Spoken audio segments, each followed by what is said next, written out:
ये है त्रिवेणी संगम। यही वो त्रिवेणी संगम है जहाँ पर गंगा और यमुना जी मिलती हैं। अगर आप इधर की साइड में देखेंगे तो इधर से ही यमुना जी आ रही हैं, और इधर की साइड में देखेंगे तो इधर से गंगा जी जा रही हैं, और उधर से गंगा जी और यमुना जी, और बिल्कुल बीच धार पर गुप्त सरस्वती जी विराजमान है। यही वो त्रिवेणी संगम है जिसे नहाने के लिए लाखों की संख्या में श्रद्धालु जन आते हैं। तो आप यहाँ पर देख सकते हैं श्रद्धालु जनों का जन सैलाब कितना उमड़ा हुआ है। चारों तरफ से आपको यहाँ पर श्रद्धालु श्रद्धालु ही दिखाई देंगे, और स्नान करके अपने को धन्य कर रहे हैं। मौनी अमावस्या के स्नान के बाद ये स्नान है जो कि अपने आप में बहुत ही अद्भुत है। और पुलिस प्रशासन भी यहाँ पर लगातार लगा हुआ है, माइक से आवाज दे रहा है। घोड़े भी जो है यहाँ पे चल रहे हैं। घोड़ों से यहाँ पर ऊंचाई से देखा जा रहा है, जिससे कि किसी भी श्रद्धालु को कोई भी समस्या का सामना न करना पड़े। और यहाँ पर चंदन लगा लगा के श्रद्धालु जन खूब आनंद ले रहे हैं। तो यहाँ पर आप देखें बड़ा ही अलौकिक आनंद। क्या आप जानते हैं अमृत कलश से 12 बूंदें गिरी थी? आपको केवल 4 ही बूंदों के बारे में पता है, 8 बूंदें और कहां कहां पर गिरी। और ये महाकुंभ 12 साल बाद ही क्यों आता है? इस कुंभ की क्या खास बातें हैं? इस कुंभ की क्या महिमा है? संपूर्ण जानकारी आज आपको इस वीडियो के माध्यम से मिलने वाली है। राधे राधे, बांके बिहारी लाल की जय। साथियों, मैं मनोज ब्रजवासी संपूर्ण ब्रज दर्शन चैनल में आपका हार्दिक स्वागत करता हूं। जैसा कि आप सभी जानते हैं, अभी हम खड़े हुए हैं प्रयागराज की पावन भूमि पर, जहां पर है संगम, और ये है संगम द्वार। इसी संगम द्वार से जाते हैं संगम में स्नान करने के लिए, जहां पर विराजमान है गंगा, यमुना, सरस्वती। गुप्त सरस्वती यहाँ पर हैं। गंगा और यमुना का संगम आपको देखने को मिलता है। इस वीडियो के माध्यम से आज आप जानने वाले हैं कि आखिरकार ये कुंभ लगता ही क्यों है, और इस कुंभ में सबसे ज्यादा श्रद्धालु आते हैं। इस बार 100 करोड़ श्रद्धालु आने की संभावना थी, लेकिन अभी बीच में ही एक बहुत बड़ा हादसा हो गया, जिसका हमें बहुत ज्यादा दुख है। ऐसी भगदड़ मची जिसकी वजह से अनेकों यात्रियों ने अपनी टिकटें कैंसिल करवा दी हैं। आने का प्रोग्राम उन्होंने अपना खत्म करवा दिया है। तो चलते हैं, इस वीडियो को प्रारंभ करते हैं और जानते हैं कि आखिरकार कुंभ क्यों लगाया जाता है, कुंभ की परंपरा कहां से शुरू हुई। ये बात उस समय की है जब दुर्वासा ऋषि ने एक बार बड़े ही प्यार से एक माला बनाई और उस माला को भेंट कर दिया इंद्र को।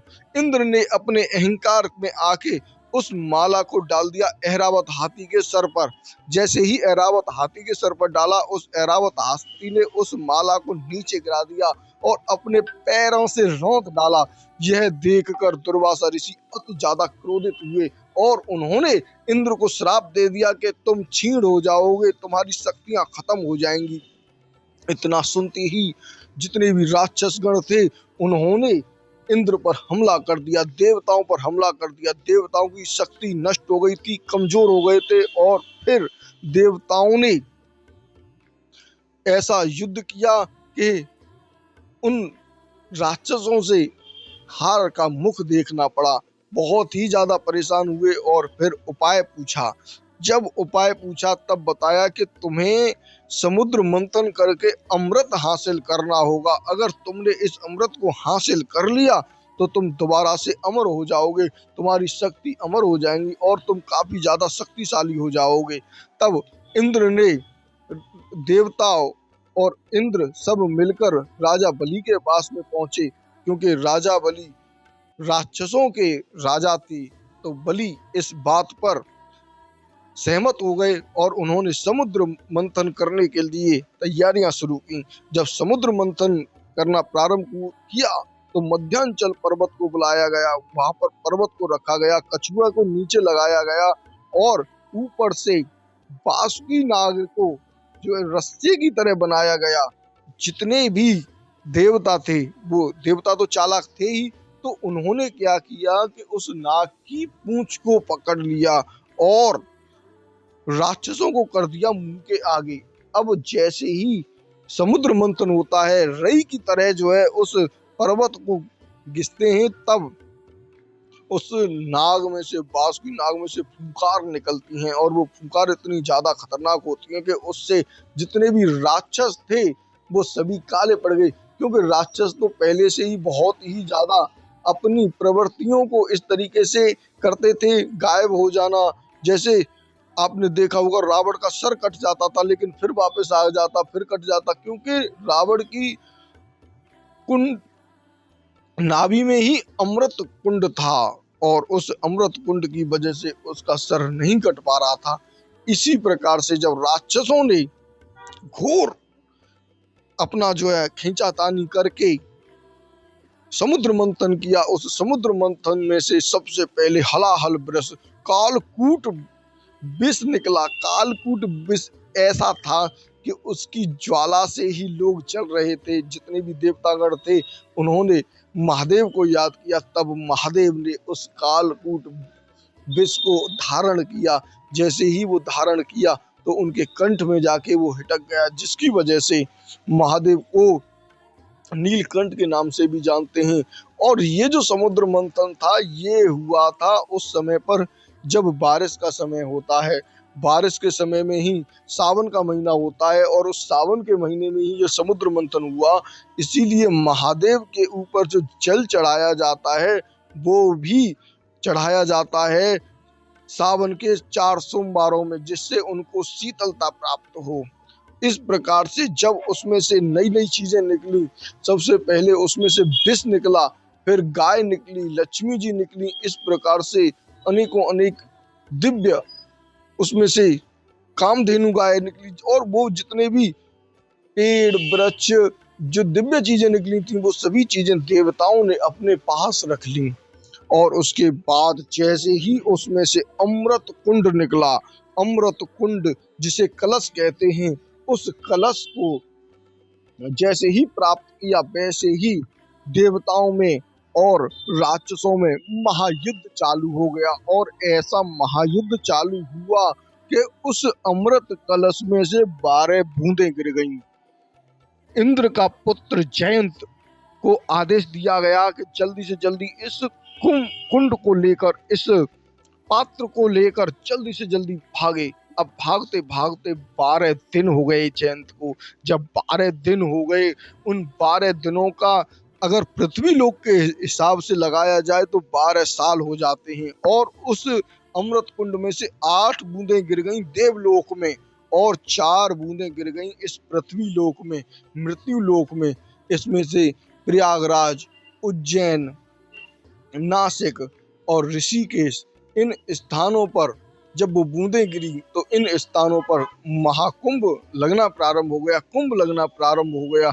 और ऐसा दिव्य कुंभ लगना प्रारंभ हुआ कि उन बूंदों का जो नीचे गिरी थी उसी समय पर, उसी नक्षत्र पर लोग अपने अपने घरों से जाते हैं इस कुंभ में डुबकी लगाने के लिए। और जो आस्था की डुबकी लगाते हैं उनको अमृत की प्राप्ति होती है।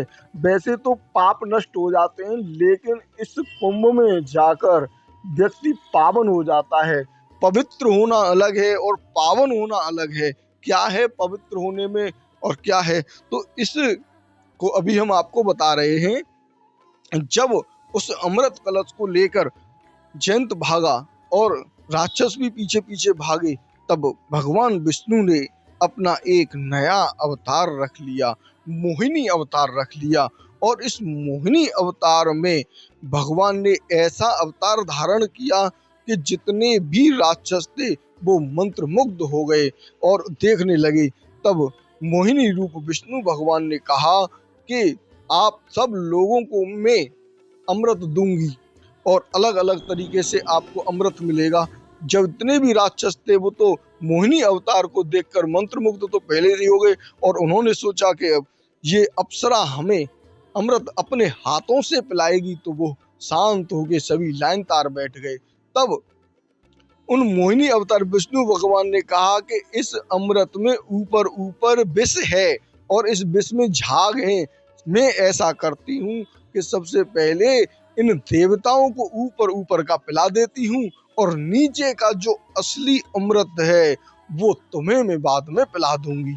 इसी चक्कर में मोहिनी अवतार ने सभी देवताओं को उस अमृत को पिलाना प्रारंभ कर दिया। जैसे जैसे अमृत पीते गए देवता, अब उसमें से एक राक्षस था राहु, जो राहु और केतु के नाम से जानते हैं, वो सूर्य और चंद्रमा के बीच में आके बैठ गया। अब सूर्य और चंद्रमा तो दोनों प्रकाश के हैं, विष्णु भगवान ने तो उसको पहले ही पहचान लिया था, लेकिन लीला तो होनी थी। तो उस लीला को होने के लिए विष्णु भगवान के मोहिनी अवतार ने उस राहु को अपना अमृत पिला दिया। जैसे ही अमृत पिलाया तो देवताओं को पता चल गया कि ये राक्षस है, तो उसका सर काट दिया और उसके सर में से जो बूंदें थीं वो नीचे जमीन पर गिर गईं और सर अलग हो गया। अब अमर तो पहले ही हो गया था, लेकिन सर अलग हो गया। सर और धड़ राहु और केतु के नाम से उनको जानते हैं। जो उसके रक्त और हड्डियां नीचे गिरी, उसमें से लहसुन और प्याज उत्पन्न हुआ। अब लहसुन और प्याज को लोग खाते हैं, उनके जो स्वास्थ्य होते हैं उनमें भी वो लहसुन और प्याज फायदा करता है। अनेकों बीमारियों को भी लहसुन प्याज समाप्त कर देता है। इस प्रकार से लीला आगे बढ़ती है और मोहिनी अवतार के रूप में फिर से दोबारा से युद्ध चालू हो जाता है। इस प्रकार से देवताओं को वो अमृत कलश प्राप्त हो गया और देवता ताकतवर हो गए और उस अमृत कलश को इंद्र के पास में पहुंचा दिया गया। इस प्रकार से आगे की कथा हम प्रारंभ करते हैं। आप इस वीडियो में अंत तक बने रहें, क्योंकि अब कथा प्रारंभ होने वाली है जो कि बहुत ही ज्यादा अलौकिक है, जो आपने पहले कभी नहीं सुनी होगी। सरस्वती नदी जो गुप्त हो गई है, उसका अभी साक्ष्य रूप जैसलमेर में मिला, जहां पर एक बोरिंग हो रहा था और उस बोरिंग में पूरी की पूरी मशीन धंस के चली गई और इतना पानी निकला, पूरा जो है जलमग्न हो गया जैसलमेर में। ये इस घटना से ये पता चला कि ये सरस्वती नदी ही है जो गुप्त हो गई है। इसी स्थान पर होके वो सरस्वती नदी बहा करती थी। मुगलों के पतन के बाद सरस्वती नदी बहुत ज्यादा नाराज हो गई थी, क्योंकि मुगल उसमें अनेकों तरीके की अपनी जो करने की उनकी जो, जैसे हम पवित्र होते हैं वो मुर्गा काटना या कुछ इस तरीके के ऐसे कार्य करते हैं, जिसकी वजह से सरस्वती नदी बहुत ही ज्यादा दुखी हो गई और उन्होंने गुप्त होने का फैसला ले लिया। इस प्रकार से जब सरस्वती नदी जी गुप्त हो गई, तो आज भी गुप्त सरस्वती का जो संगम है वो उसी स्थान पर है। मुगलों के पतन के बाद अंग्रेजों का राज आ गया और कुंभ का आयोजन होता रहा। अंग्रेजों के लिए कुंभ कौतूहल से कम नहीं था। हालांकि 1857 की क्रांति से डरे हुए अंग्रेज कुंभ को लेकर बहुत ही ज्यादा सतर्क थे और इस महापर्व में आने वाली लाखों की भीड़ के बीच कोई क्रांति बीज न पनप जाए, इससे बचने के लिए निगरानी बहुत ही ज्यादा बढ़ा दी गई। मुख्य रूप से तीर्थराज पुरोहितों को, यहाँ पर जो पुरोहित होते हैं उन पर नजर रखी जाने लगी। सुरक्षा के नाम पर कई प्रतिबंध लगाए गए। कुंभ से जुड़े हुए आदेश तीर्थ पुरोहित पंडों से कहा गया कि वो अपने यहाँ तंबुओं में ऐसे किसी यात्री को न रुकने दें जो पहले उनके यहाँ न रुका हो। कल्पवासियों और पंडों से इस बारे में हल्फनामा लिया गया। दरअसल अंग्रेज ये चाहते थे कि मेले में कम से कम लोग आएं। आदि गुरु शंकराचार्य ने 6ठी शताब्दी ईसा पूर्व जब कुंभ को लोकप्रिय बनाना शुरू कर दिया, तब कोई नहीं समझ सका कि यह अनवरत चलने वाली ऐसी सनातन यात्रा प्रारंभ हो रही है जो कालखंड में बांधी न जा सकेगी। इसके बाद सदियां बीत गईं और कुंभ का वैभव बढ़ता गया। हालांकि ईस्ट इंडिया कंपनी के भारत में जड़ें जमाने के साथ ही अंग्रेज समझ गए थे कि कुंभ आमदनी बढ़ाने का जरिया बन सकता है। इसके बाद कंपनी के अधिकारी और ईसाई मिशनरी को ग्रेट इंडियन फेयर में अध्ययन करने की जिम्मेदारी दी गई। अंग्रेज सरकार ने माघ मेले में टैक्स वसूली शुरू कर दी। 1796 में मेजर जनरल थॉमस हार्कविक ने हरिद्वार कुंभ में पहली बार रिपोर्ट तैयार की। अंग्रेज सरकार ने 1810 में रेगुलेटिंग एक्ट के तहत माघ मेले में टैक्स वसूली शुरू कर दी। तीर्थ यात्रियों, संतों और तीर्थ पुरोहितों ने इसका घोर विरोध किया, लेकिन अंग्रेज नहीं माने। उत्तर पश्चिम प्रांत के सचिव A.R. रीड ने 1882 में हुए प्रयाग कुंभ मेले का ब्यौरा बनाया। इसके अनुसार मेले में 20,228 रुपए खर्च हुए, जबकि राजस्व के रूप में 49,840 रुपए मिले। कमाई में आने वाले नाइयों, मालियों, नाविकों, कनात वाले, फेरी वाले, बैलगाड़ी वालों से टैक्स वसूले गए। कुंभ से कमाई बढ़ी तो अंग्रेजों ने मेले के अफसर तैनात किए गए। कमाई देखकर अंग्रेज अफसरों ने राजस्व बढ़ाने और ब्रिटिश राज्य के प्रचार के लिए मेले पर पकड़ मजबूत कर दी। कमाई का कुछ हिस्सा मेले पर खर्च किया जाने लगा। अंग्रेजों ने 1870 में कुंभ आयोजन की कमान अपने हाथ में ले ली। यही पहला आधिकारिक कुंभ था। ब्रिटिश राज में प्रयाग में 1870 के बाद 1882, 1894, 1906, 1918 और 1930 में कुंभ हुआ। 1894 से कुंभ की जिम्मेदारी जिला मजिस्ट्रेट को दी जाने लगी। मेला बेहतर तरीके से हो, इसके लिए अंग्रेज सरकार ने इंग्लैंड के 3 खास अफसर तैनात किए गए। पुण्य भूमि पर माँ गंगा, यमुना, अगस्त्य, सरस्वती का मिलन ही त्रिवेणी संगम कहलाता है। कहते हैं जब गंगा और यमुना के संगम की बात चली, तब गंगा जी ने यमुना जी से मिलने से मना कर दिया। किदवंती के अनुसार गंगा जी यमुना जी के विशद क्षेत्र और गहराई से चिंतित थीं। उन्हें डर यह भी था कि यमुना जी से मिलने से उनका अस्तित्व न समाप्त हो जाए। इस पर यमुना जी हंस पड़ी और उन्होंने गंगा जी को आश्वासित किया कि संगोपरांत गंगा जी ही पूर्ण रूप से मानी जाएंगी। संगम के बाद गंगा जी ही पूर्ण रूप से मानी जाएंगी। इसी संगम के बाद जब गंगा, जमुना और सरस्वती तीनों मिल जाती हैं, तो भी यह गंगा जी ही कहलाती हैं। इस विषय में एक और कथा बहुत ही ज्यादा प्रचलित है। जब सूर्य सुता यमुना और गंगा के संगम की चर्चा हो रही थी, तब गंगा जी ने यमुना जी के श्याम रंग के कारण उनसे मिलने से इनकार कर दिया।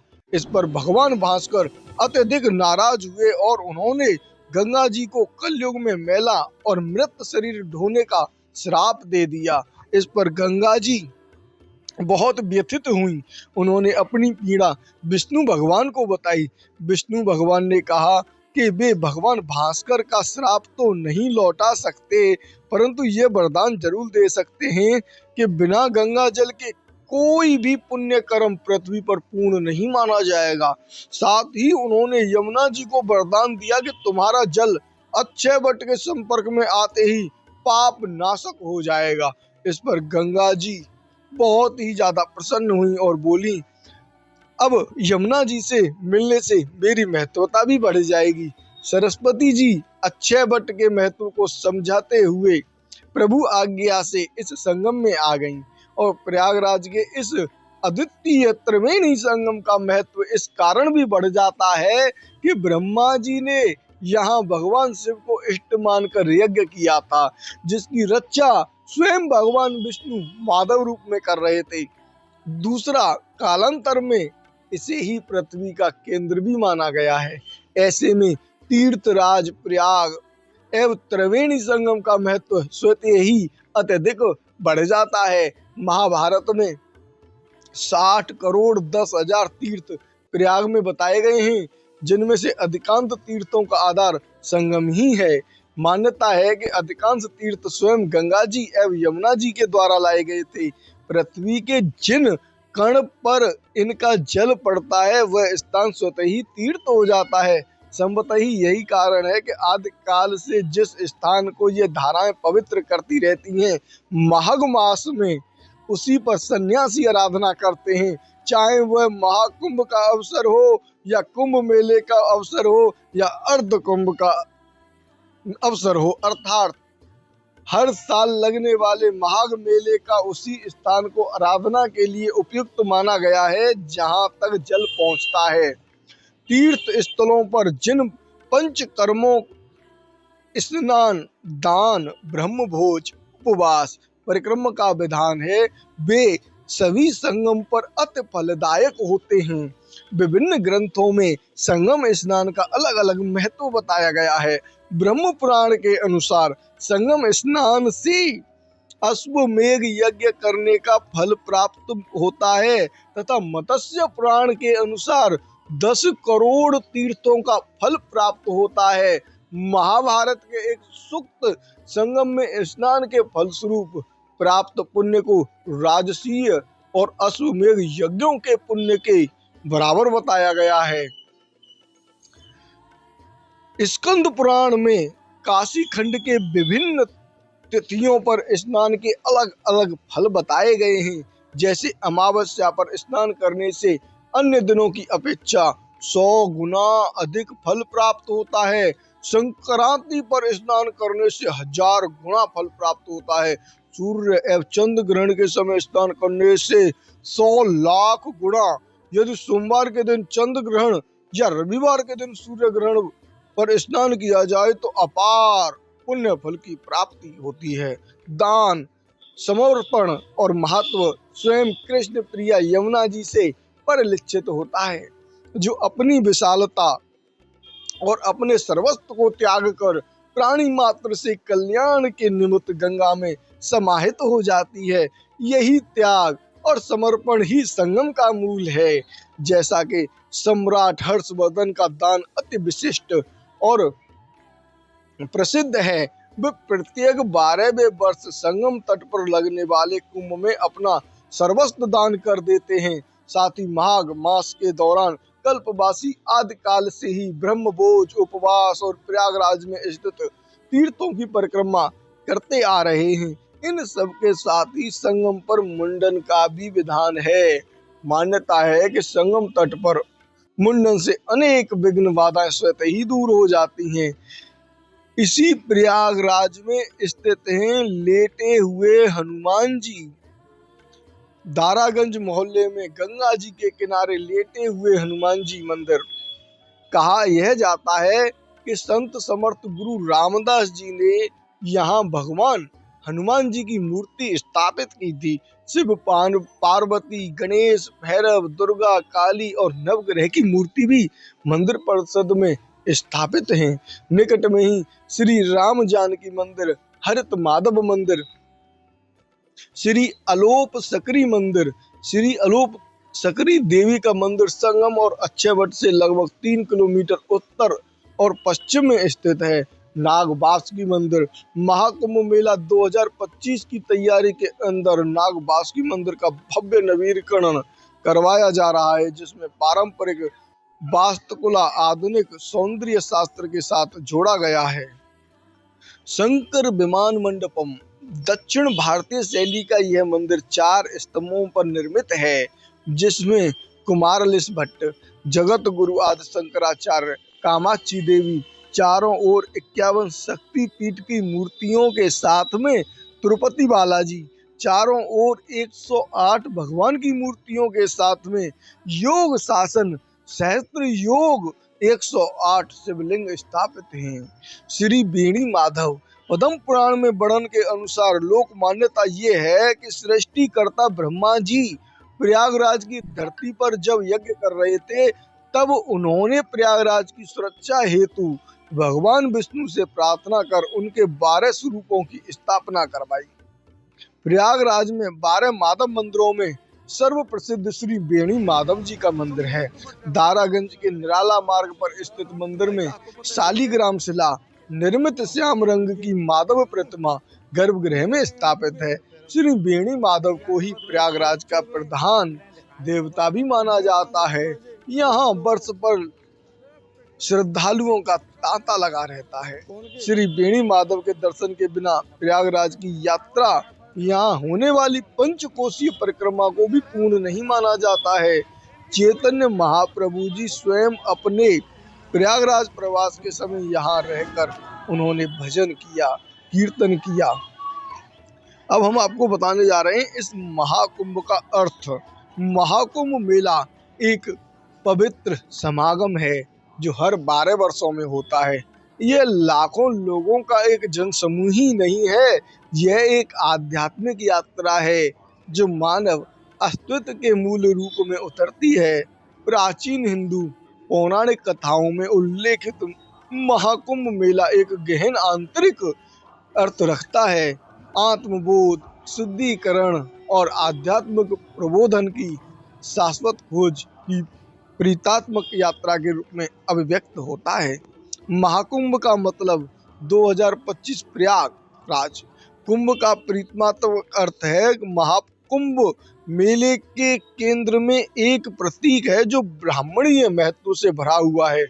कुंभ या पवित्र कलश, यह कलश प्रीतमात्मक से भरा हुआ अपनी भौतिक रूपरेखा से परे जानकर मानव शरीर और आध्यात्मिक जागरण की खोज को मूर्त रूप देता है। हिंदू पौराणिक कथाओं के अनुसार कुंभ उस समय दिव्य पात्र का प्रतीक है जो समुद्र मंथन के दौरान निकलता था, जिसमें अमृत नामक दिव्य पेय था। रूपक रूप में महाकुंभ मानव रूप का प्रतिनिधित्व करता और भीतर का अमृत प्रत्येक व्यक्ति की आध्यात्मिक सार का प्रतीक है। महाकुंभ मेले की यात्रा इसलिए एक भौतिक यात्रा से अधिक है। यह आत्म खोज की प्रीतात्मक अन्वेषण और प्रत्येक जीव में निहित चैतन्यता की मान्यता है। पवित्र डुबकी, शुद्धिकरण, नवीनीकरण एक अनुष्ठान है। कुंभ मेला अनुभव के केंद्र में पवित्र नदियों, विशेष रूप से गंगा, यमुना और सरस्वती में एक पवित्र डुबकी लेने का अनुष्ठान कार्य है। यह कार्य एक परंपरा से अधिक है। इस त्रिवेणी संगम में अनेकों श्रद्धालु आए हैं। कुछ श्रद्धालु स्नान करके यहाँ पर आए हुए हैं। जानते हैं उनसे इस त्रिवेणी संगम का स्नान करके कैसा आनंद प्रतीत हो रहा है। राधे राधे साहब, कैसा लग रहा है आज आप? अच्छा लग रहा है। यहाँ पे पहली बार आए हुए हैं हम। काफी समय संगम का बहुत अच्छा लग रहा है। हम आए हुए मथुरा से, कान्हा जी की नगरी से आए हैं। बहुत अच्छा लग रहा है हमको।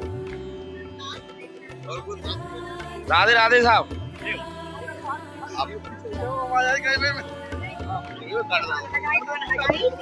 भैया हम आए हुए, हमको यहाँ पे आके अत्यंत खुशी मिली है और इतना गवर्नमेंट ने बढ़िया सिस्टम किया है। ने इतना बढ़िया सिस्टम किया है, इसका कोई जवाब नहीं है। सारी सुविधाएं, फैसिलिटी है, कोई दिक्कत नहीं आई यहाँ पे। बहुत अच्छा लगा आगे आके, है बहुत अच्छी। हाँ, बड़ा आनंद आया है, बहुत आनंद। 144 वर्ष में आए हुए महाकुंभ में हमको पहली बार अवसर मिला है आस्था की डुबकी लगाने का। तो ये हमारे जीवन में, ना हमारे बच्चों के जीवन में आएगा, ना हमारे दादा परदादा के में आया, पर हमको इसमें आस्था की डुबकी लगाने का सौभाग्य प्राप्त हुआ है। तो बड़ा ही आनंद आया है। राधे राधे। सामने आप देख रहे हैं, सामने ये संगम घाट है, त्रिवेणी घाट है। यहाँ पे यमुना महारानी, गंगा महारानी और सरस्वती महारानी का संगम है। तीनों को त्रिवेणी संगम कहते हैं। हम यहाँ पहली बार आए मथुरा से, पहली बार संगम में महाकुंभ में डुबकी लगाने का अवसर मिला और बहुत अच्छा लगा। बहुत मतलब एक खुशी सी अंदर से, ऑटोमेटिक एक अंदर से बहुत अच्छा लग रहा है कि स्नान करने के बाद। हर हर गंगे, जय गंगा मैया की। तो साथियों, आज हम आपको दिखाना चाहेंगे कि आज हमें बड़ा ही सौभाग्य का दिन हमें आज प्राप्त हुआ, जो कि आज हम आपको दिखाना चाहेंगे कि आप यहाँ पर सामने देखोगे।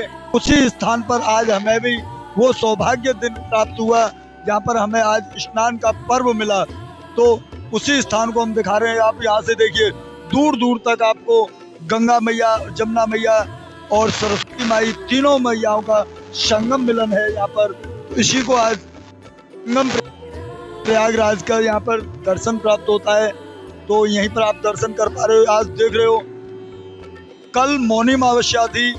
कल करीब कम से कम यहाँ पर 10 से 15 करोड़ के बीच में लोग थे, लेकिन आज मैं मानता हूँ कि आज भी कम से कम 2-2.5 करोड़ लोग तो आज भी यहाँ पर मौजूद होंगे, अगर पूरे कुंभ मेले में देखा जाए तो। क्योंकि आप देख रहे हो, चारों तरफ नजर घुमाते हो तो सिर्फ जन सैलाब ही जन सैलाब नजर आता है और बढ़ने की और अपना यहाँ पर, क्योंकि अभी तो सुबह का वक्त है, अभी तो शाम होने में बहुत ही समय बाकी है। तो इसी प्रकार यहाँ पर जन सैलाब बढ़ता जा रहा है तो हमारे इस चैनल के माध्यम से आपने संगम प्रयाग के यहाँ पर दर्शन किए, आपको यहाँ कैसा लग रहा है? राधे राधे।